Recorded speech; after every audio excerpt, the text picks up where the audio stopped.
சிஸ்டத்தை மாற்ற நினைத்த ரஜினியை முடக்கியது திமுக தான். திடீரென ஆதவ் அர்ஜுனா என்ன இப்படி பேசுகிறார்? திமுக அரச கண்டிச்சு தாவேகாவினர் திடீர்னு போராட்டத்துல கலந்துகிட்டு இருக்காங்க. தலைவர் விஜயை தவிர ஆதவ் அர்ஜுனா, அருண்ராஜ் மாதிரியான கட்சி தலைவர்கள் பங்கெடுத்துக்கிட்டு இருக்காங்க. வழக்கம் போல மாணவி பாலியல் பலாத்காரம் தொடர்பா கண்டிச்சு விஜய் ஒரு ட்விட் மட்டுமே போட்டு தன்னோட எதிர்ப்பை காட்டியிருக்காரு. காக்கா விசஸ் கழுகு சண்டை போட்டு ஏற்கனவே ரஜினிகாந்த் ரசிகர்களை வம்பிழுத்து வச்சிருக்காங்க விஜய் ரசிகர்கள். இந்த நிலையில ஆதவ் அர்ஜுனா சூப்பர் ஸ்டாரை எப்படி எங்க பக்கம் இழுக்கிறோம் பாருங்க அப்படின்னு அவரை இழுத்து விட்டு பேசியிருக்காரு. திமுக குடும்பம் பல மிரட்டல்களை கொடுத்து அரசியலுக்கு வர நினைச்ச ரஜினிகாந்த வரவிடாம பண்ணிட்டாங்க அப்படின்னு ஆதவ் அர்ஜுனா குற்றச்சாட்டுக்களை அடுக்கியிருக்காரு.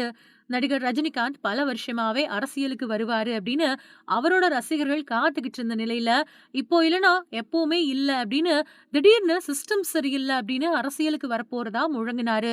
ஆனா கொஞ்ச மாசத்திலேயே தன்னோட ஆன்மீக அரசியல் நிலைப்பாட்டை கைவிட்டுட்டு சன் பிக்சர்ஸ், ரெட் ஜெயன்ட் மூவிஸ் படங்கள்ல நடிச்சுக்கிட்டு இருக்காரு அப்படின்னு ட்ரோல் பண்ணிக்கிட்டு இருந்த விஜய் ரசிகர்களும் தாவேகாவினரும் திடீர்னு இப்போ ரஜினிகாந்த ஆதரவுக்கு இழுக்கிறாங்களா அப்படின்னு ரஜினி ரசிகர்கள் கேள்வி எழுப்பிட்டு வராங்க. திமுக குடும்பம் தான் சிஸ்டம் சரியில்லை அப்படின்னு அரசியலுக்கு வர நினைச்ச சூப்பர் ஸ்டார் ரஜினிகாந்த மிரட்டி அவரை அரசியலுக்கு வரவிடாம தடுத்துட்டாங்க. ரஜினிகாந்த நாங்க விமர்சனம் பண்ணல, அவரை மாதிரியே இப்போ பல எதிர்ப்புகளை கடந்துதான் எங்க தலைவர் விஜய் அரசியலுக்கு வந்திருக்காரு அப்படின்னு ஆதவ் அர்ஜுனா பேசியிருக்கக்கூடிய வீடியோ காட்சிகளை வைரலாக்கி ட்ரோல் பண்ணிட்டு வராங்க. ரஜினிகாந்துக்கு கொடுக்க வேண்டிய மரியாதைய உங்க தலைவர் விஜய் கொடுத்திருந்தா இந்நேரம் கண்டிப்பா ரஜினிகாந்த் ரசிகர்கள் உங்களுக்கு சப்போர்ட்டா இருந்திருப்பாங்க. ஆனா அவரை எந்த அளவுக்கு அசிங்கப்படுத்த முடியுமோ அந்த அளவுக்கு அசிங்கப்படுத்தினது உங்க ரசிகர்கள் தான். இப்போ தேர்தல் நெருங்குறப்ப மட்டும் ஆதரவு தேடுறீங்களே ஆதவ் அர்ஜுனா, இதெல்லாம் சரியா அப்படின்னு கலாய்ச்சிக்கிட்டு வராங்க. ரஜினிகாந்த் மேல எந்த விமர்சனமும் இல்ல, ஆனா அந்த மன வலிமை விஜய் கிட்ட இருக்குது. நீங்க என்ன வேணாலும் செய்யுங்க, கரூர் சம்பவத்துக்கு பின்னாடி நாங்க வெளியில வந்துட்டோம்.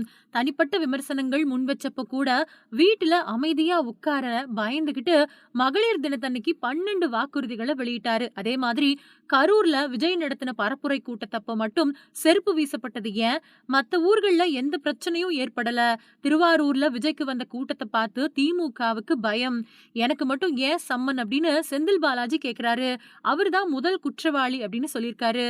ஆதவ் அர்ஜுனாவோட பேச்சு பல்வேறு தரப்பினர் மத்தியிலையும் விமர்சனத்தை பெற்று வருது. ஏன்னா அரசியலுக்கு வர்றதா முடிவெடுத்தப்பவும் ரஜினி முரசொலி நிகழ்ச்சியில பங்கெடுத்துக்கிட்டாரு. அதே மாதிரி அண்ணாத்த படத்தை விநியோகம் பண்ணதும் ரெட் ஜெயன்ட்ஸ் நிறுவனம் தான்.